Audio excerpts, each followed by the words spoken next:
As we work through these assessment videos, I always like to kind of start off by recapping what I hope is becoming second nature for you. Because the final quiz, in order to get the milestone credit, if you're in the state, any of the state prisons of California, you got to get a 70% correction. So let's make sure that we understand these, these different concepts and make them really a part of your life.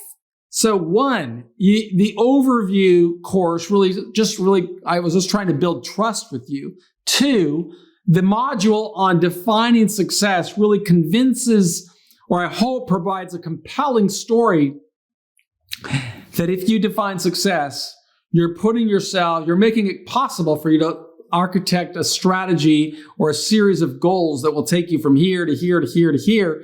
That was module 2.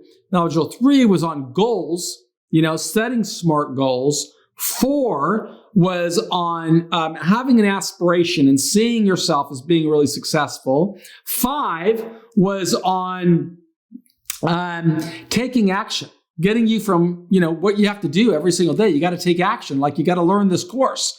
6 is holding yourself accountable with very clearly defined metrics. 7 was keeping your head in the game, being aware of opportunities. And 9 is where we are right now. Did I go that way? 8 is achievement. I think I missed one. Let me see. Overview, values, goals, attitude. You got to have 100% commitment. 5 is aspiration. 6 is action. 7 is accountability. 8 is awareness. And now we're on 9, which is achievement. And when I think about achievement, I want you to know, I kind of think about this movie that I really liked while I was in prison. I remember I was in probably my 20th year or something like that when I saw the movie Heat. Was I in that 20th year? No, because I was still in low security. So I was probably in like my 15th year or something. And I remember that movie because it was a great movie. I love Al Pacino. I love Robert De Niro. And I like, those kinds of action movies. And that was a story about, a team of bank robbers. Well, there's one scene in the movie, and I think the actor's name is Dennis Hassert. He's the Allstate spokesperson and used to be the president on 24. But he's this distinguished guy who was in this film. But in this film, he's like a guy who just got out of prison. And it's like a lot of guys who just get out of prison, right? When you're in prison, you can be the man. As they say in the military, be all you can be, You can be anything you want to be in prison. But when you come back to society, a little tougher because you got to be for real. Well, the scene in this movie is he's there with his girl, and she's driving him to his job. His job's in a restaurant. And clearly you can kind of get the flavor because it's got a great director in the movie, but you can see that this is a guy who's had a lot of problems in life. In prison, he was at home. But out in the world, he wasn't at home. And his girl loves him. And she's like, hold on, just please, baby, just do the right thing. Please, for me, just please today, hold your temper. Do the right thing.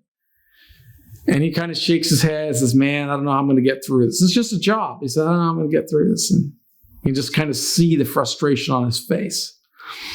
And then he goes into the restaurant. And while he's in the restaurant, the first thing that happens to him is he's got to meet the disdain and disrespect of a manager who looks upon him as if he is just the tar on the bottom of his shoe. And he demoralizes the character and he lets them know you're nobody. And I expect this from you, I expect that from you. And what's the guy got to do? Yeah, his girl just asked him, please do the right thing. He knows he needs a job. If he doesn't have a job, maybe they're going to violate him and send him back to prison. And so when this guy completely disrespects him in a way that nobody in prison would ever disrespect him, he just has to take it. And then you see the rest of the movie and you see the drama, which is really about De Niro and the dynamic between De Niro and Al Pacino. And then comes the end of the movie, or toward the end of the movie, and Robert De Niro needs a driver for his getaway car of a bank heist they've just planned. And he looks over and he sees this dude, and he recognizes him. He says, man, that's that dude from Folsom. I know him. And he sees him behind the counter cooking. And so De Niro has to make a decision. He goes back and they shake hands, they hug, And then De Niro just says, look, all about business. Right now, I need to know, got a job. You in or are you out? And the character just kind of folds his arms and he thinks about where he is in life. And you can kind of see the gears turning in his head, processing, what am I going to do? He knows he's got a girl, wants him to go out, but he hates his life. He hates the job. He hates where he is. He hates being disrespected. And he likes his man, his homie, his homeboy. And he says, I'm in. And he goes and he gets behind the wheel of the car. He drives into the bank robbery and it goes bad and he gets killed. And you think of that movie and you say, that's not a successful outcome after prison. He died. He disappointed his girl. And why? What could have been different? Well, in my view, what could have been different is he could have prepared for success after prison long before he got out of prison. And had he prepared and if he had something going for him, he would have been less inclined to engage in some kind of behavior that would threaten everything. But he had nothing. And I can't tell you how many people I've met in prison that were there because they just weren't ready for success after prison. And so they got out one time and they failed and they went back and just a repeating cycle. And it happened to their kids. And it's just an awful fact of our nation's prison system. The longer we expose somebody to corrections, the less likely those people are to emerge successfully. And that's why the duty and the responsibility or the onus is on you to contemplate these challenges you're going to face. Because if you want to succeed after prison, you've got to realize that success is a series of little tiny achievements, like scoring more than 70% on this assessment quiz, or just getting your way through prison step by step by step by step. And we need to learn from other leaders who've emerged successfully. Because if you've got something to lose in society, you're going to be very protective. You're going to make sure that you're doing everything within your power to prepare. And that's what I would really like you to be thinking about, is how are you going to prepare for success after prison? Don't get out of prison with zero opportunities. Don't get out of prison with a pathway that leads you right back to prison.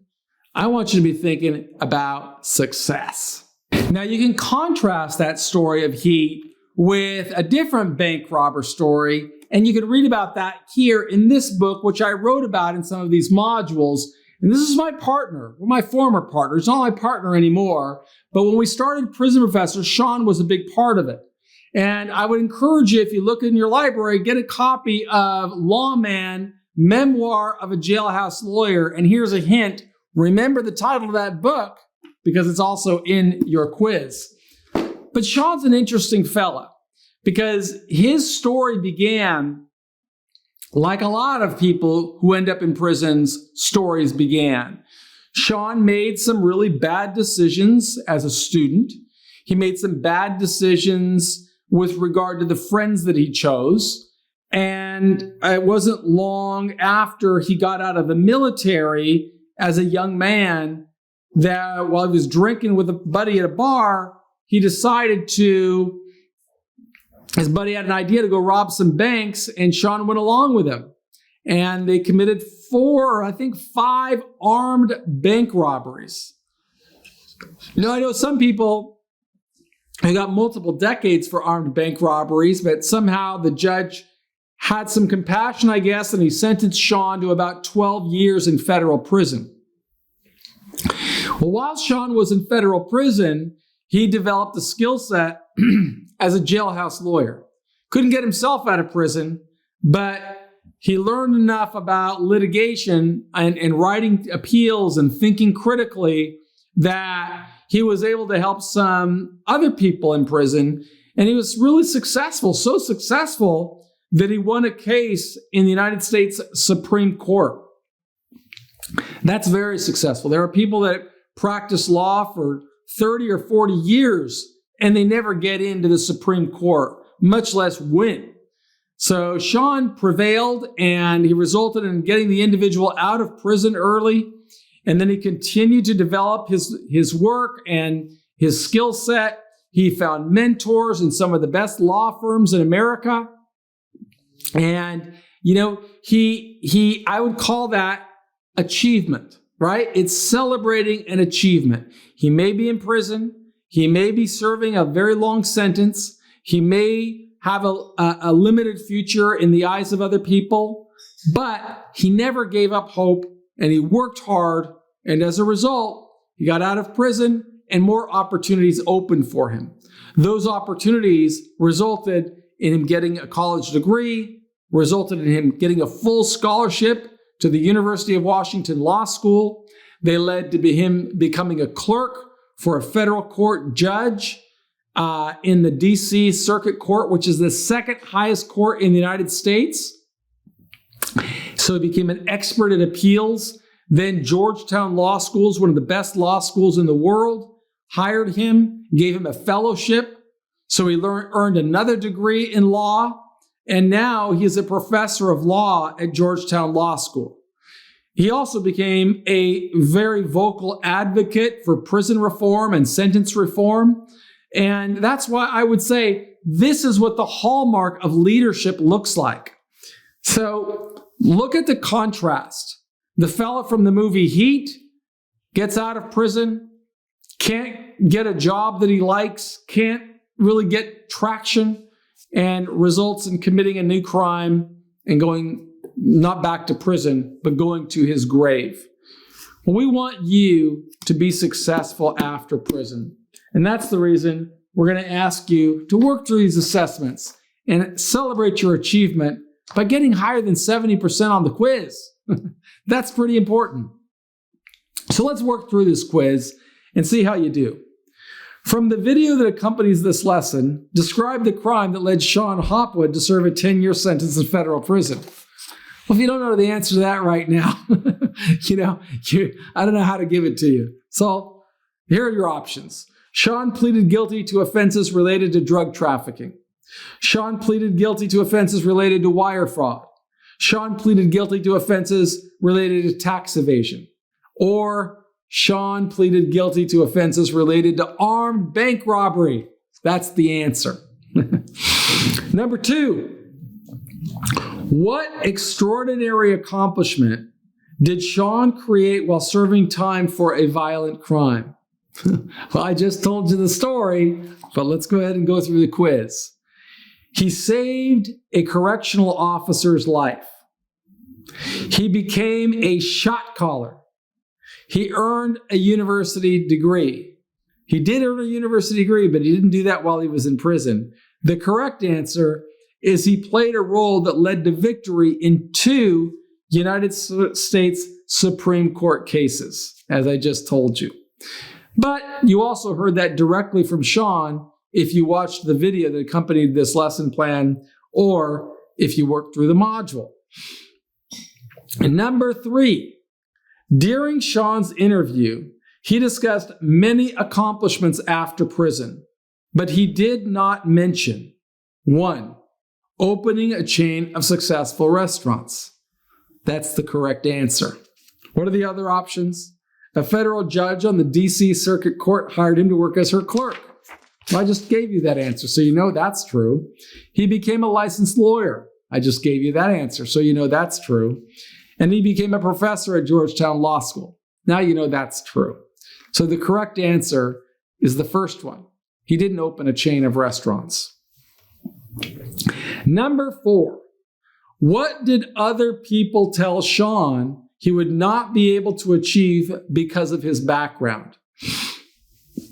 And they told him that as a convicted armed bank robber, Sean would never be able to go to law school. 2, as a convicted armed bank robber, Sean would never be able to become a licensed attorney. 3, as a convicted armed bank robber, Sean would not be able to find employment after his release from prison. Or number 4, all of the above. And the answer, my friends, is all of the above. Just like you are frequently told you got nothing coming, can't do the time, don't do the crime, okay? Sean got told all of those stories. He faced all the same hurdles that everybody in jail and prison faces, but he never lost hope and he never stopped preparing for success. That's why we think it's important that you start preparing for success. Here comes a vocabulary word. What does the word monumental mean? Here are your options. Easily handled or managed. Clue, that's not the right answer. 2, without restriction or qualification. Clue, that's not the right answer. 3, an unproductive effort. That's not the right answer. 4, great in importance or size. Yes, that's what monumental means. Number 6, how did the author satisfy his 29-year period of post-release supervision in less than 4 years? Option 1, he said he wanted more liberty. Just say it. That generally doesn't make it happen. 2, he asked his probation officer to let him off early. That's not the answer. 3, while in prison, he began building a series of small, incremental achievements. Then he used those achievements to persuade a probation officer, a U.S. attorney, a federal judge, and the U.S. Parole Commission to release him. Hint, that's the right answer. Here's the 4th one. He complained so much that it wasn't fair that he had to serve so much time. That didn't get him anywhere.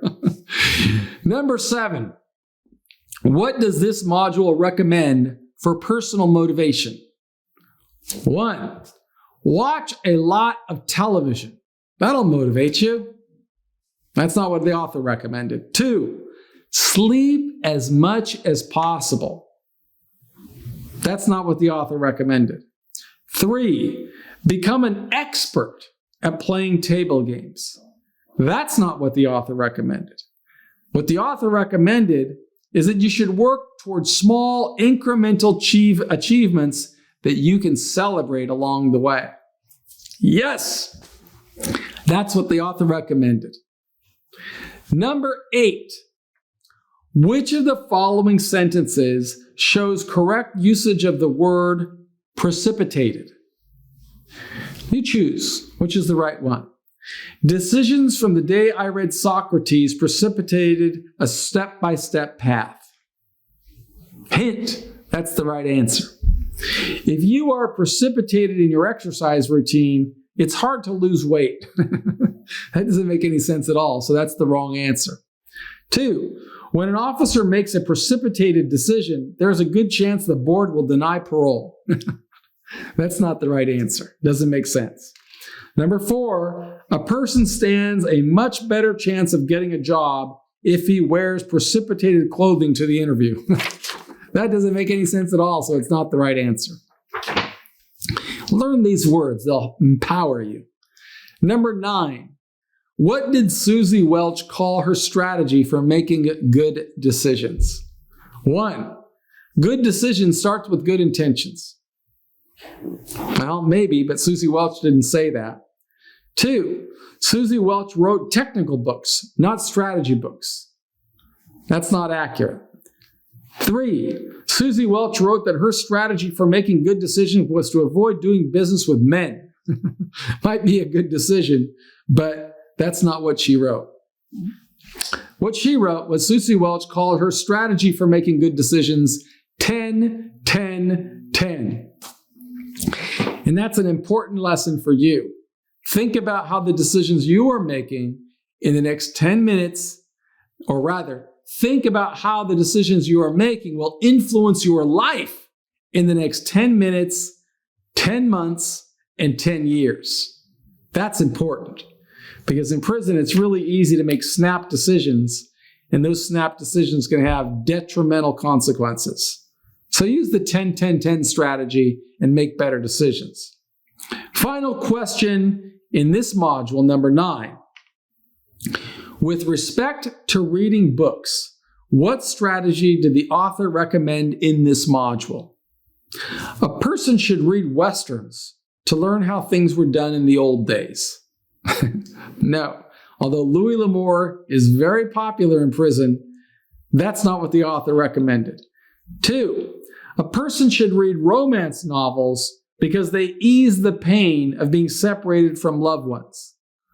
No. I know Jackie Collins writes great love stories, but that's not what the author recommended. 3, a person would be far better off watching television than reading because the person would get an idea of what's going on in the world outside of prison. That's not what I recommend. What I recommend, and what I really still recommend, is each time a person reads a book, the person should write a book report to show how he or she is preparing for success after release. In fact, I gave some real specifics on that. 1, in your book report, talk about why you read this specific book. For example, I read Lawman because I heard this guy was a former bank robber, and despite having a conviction of bank robbery and using drugs, he succeeded in not only getting out of prison, but he also found ways to get into college and get a scholarship to go to law school and become a lawyer. 2, second thing in your book report is, how will having read Lawman, what did I learn from reading Lawman that will help my success upon release? Well, I learned that a person that celebrates small achievements puts himself on the pathway to big achievements. And finally, in what ways will having read Lawman contribute to my success upon release? Well, I know that when I get out of prison, I am going to pursue that same pathway of becoming the best in the world at what I choose. And so I'm going to lay these series of incremental goals, just like the author did, and use that to become more successful in my own career. Those are strategies that you could use, that you could learn from reading that book. But I really do encourage you, write a book report every time you read a book, and then use those book reports in the same way that I use them. Use them to persuade people to believe in you. Because I believe in you. Everybody on our team at Prison Professors believes in you. We want you to celebrate incremental achievements. So make sure that you get more than 70% on this quiz and on the final exam. I'm Michael Santos with Prison Professors, and we thank you for being a part of our program. A good friend. And also a man who has served time in federal prison, but today he's with us, and he's now a professor of law at a place called Georgetown University, and one of his students happens to be my daughter, Tiffany. So Sean, hey, could I ask Sean to come up, please? Where is Sean? Are you here? Where is Sean? Sean, come up.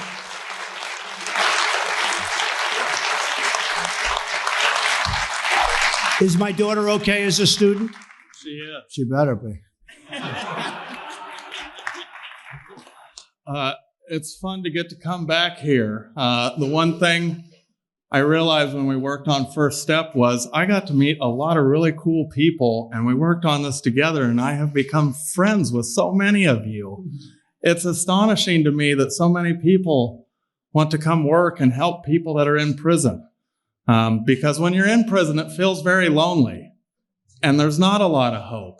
And now there is more hope in the federal system than there ever has been at any point since I have been watching. And that's because of the work that everybody in this room has done. Thank you for helping people like me. Thank you for giving second chances. I think you are going to be rewarded in a way that you cannot even imagine when we get more people like my friend Matthew Charles, who, by the way, came over to our house last night for dinner. And you know what my daughter said? What? My 7-year-old daughter said, "Dad, how do I talk to Matthew? He's so famous."